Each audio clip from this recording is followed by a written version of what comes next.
Kewarganegaraan merupakan keanggotaan seseorang dalam kontrol satuan politik tertentu, yang dengan itu membawa hak untuk berpartisipasi dalam kehidupan negara tersebut. Ada beberapa teori kewarganegaraan yang penting dalam memahami proses dan konsep kewarganegaraan. Beberapa teori tersebut adalah: pertama, teori integrasi. Teori ini dikembangkan oleh Milton Gordon.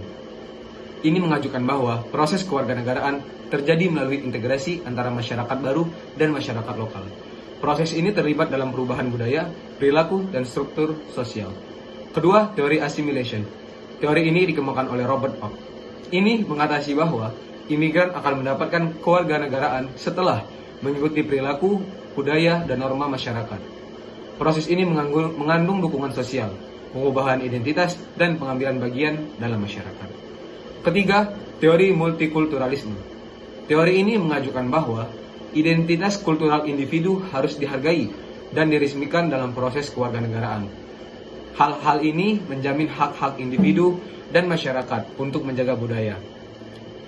Keempat, teori transnasionalisme. Teori ini mengatasi bahwa kewarganegaraan dalam era globalisasi tidak hanya terbatas pada hubungan antara individu dan negara tujuan, tetapi juga antara individu dan komunitas di negara asal. Proses kewarganegaraan tersebut mencakup hubungan dan interaksi antara dua komunitas tersebut. Kelima, teori citizenship education, pendidikan kewarganegaraan. Teori ini menganggap bahwa kewarganegaraan adalah hasil dari pendidikan yang memperkenalkan individu dengan budaya, norma, dan hak-hak negara. Proses ini terlibat dalam pengembangan perasaan keluarga dan kesatuan bersama, pemahaman tentang hak-hak dan tanggung jawab, serta pengembangan perilaku yang beserta dalam masyarakat. Nah, dalam Undang-Undang Nomor 12 Tahun 2006 tentang Kewarganegaraan Republik Indonesia terdapat beberapa asas-asas yang terdapat di dalamnya. Di antaranya yang pertama ada asas ius sanguinis atau law of the blood, adalah asas yang menentukan kewarganegaraan seseorang berdasarkan keturunan, bukan berdasarkan negara tempat kelahirannya. Nah, dari pengertian tersebut menjelaskan apabila suatu negara menerapkan asas ius sanguinis, maka anak yang lahir mengikuti kewarganegaraan dari orang tuanya, walaupun ia dilahirkan bukan di negara asalnya. Nah, yang kedua ada asas ius soli atau law of the soil secara terbatas, adalah asas yang menentukan kewarganegaraan seseorang berdasarkan negara tempat kelahirannya, yang diberlakukan secara terbatas bagi anak-anak sesuai dengan ketentuan yang diatur dalam undang-undang ini. Dari pengertian tersebut, itu menjelaskan bahwa apabila sebuah negara menerapkan prinsip kewarganegaraan ius soli, maka anak yang lahir di negara tersebut diakui dan mendapatkan status kewarganegaraan negara tersebut walaupun orang tuanya bukan warga asli negara itu.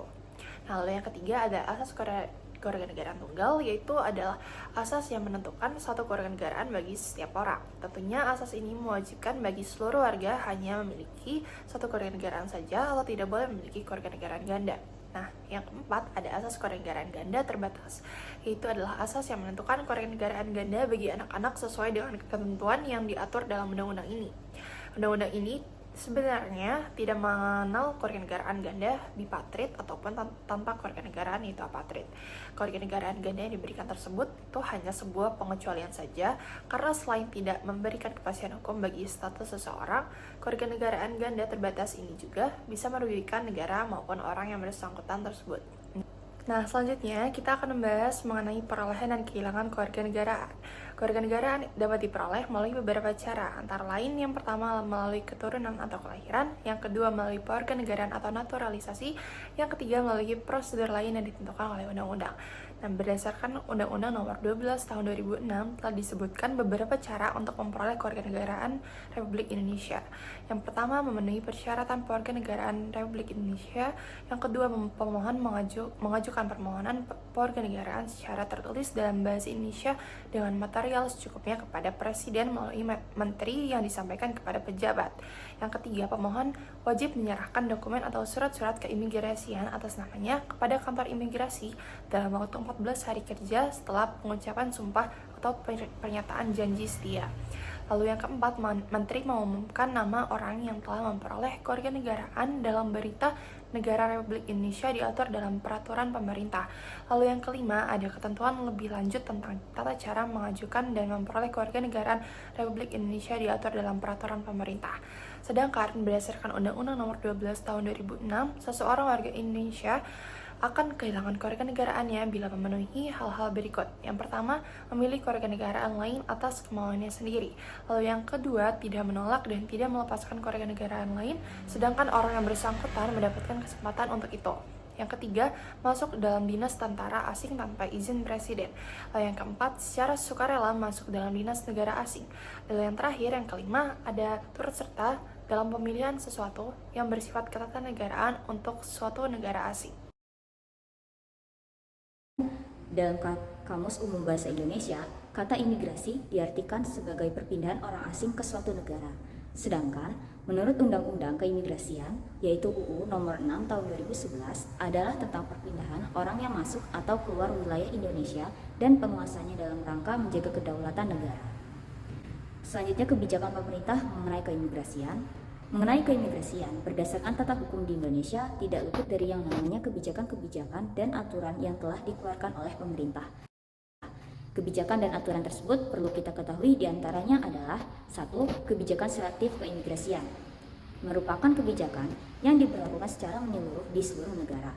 Kebijakan selektif bisa disebut juga dengan sebuah implementasi dari kedaulatan negara. Yang kedua, ada kebijakan mengenai tindak pidana keimigrasian. Istilah tindak pidana keimigrasian merupakan tindakan yang menyeleweng mengenai aturan tentang keimigrasian yang diancam menggunakan hukum pidana. Tindak pidana keimigrasian merupakan salah satu contoh dari tindak pidana dengan skala internasional. Negara bertugas untuk menjamin kesejahteraan umum, mempunyai implikasi bahwa negara bertanggung jawab secara khusus terhadap mereka dalam masyarakat yang lemah, kurang berpendapatan, atau bahkan miskin, yang sakit, cacat, tua, dan terhadap mereka semua yang tidak dapat menyelamatkan diri mereka sendiri dari keterlantaran. Atas dasar itu, negara dibebani tanggung jawab sosial. Negara bertanggung jawab atas kesejahteraan rakyatnya.